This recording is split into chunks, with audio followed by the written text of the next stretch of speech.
ভগবান, আমাদের আরাধ্য দেবতা প্রভু শ্রী রামচন্দ্রের আবির্ভাব তিথি। সারা ভারতবর্ষে এমনকি সারা বিশ্বে আজ এই দিনটি পালিত হচ্ছে।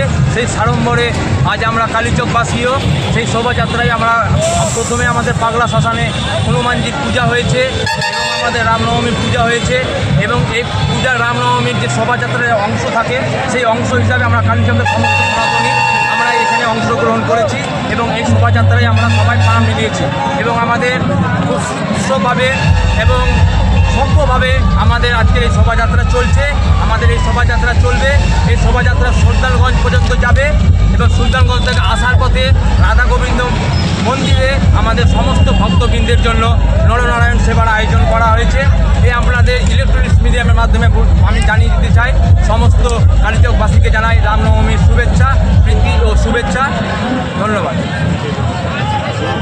পুলিশ প্রশাসন কেমন সহযোগিতা? আমাদের পুলিশ প্রশাসনের ভূমিকা যথেষ্ট ভালো এবং যথেষ্ট হারে আমাদের সাহায্য করেছে এবং ওনারা যেরকম মোতাবেক আমাদের বলেছেন, হাইকোর্টের যেরকম রায় রয়েছে সেই হিসাবে আমরা পালন করছি এবং আমরা ওনাদের যথেষ্ট সাহায্য করছি। ওনারাও আমাদের সাহায্যের হাত বাড়িয়ে দিয়েছে এবং আমাদের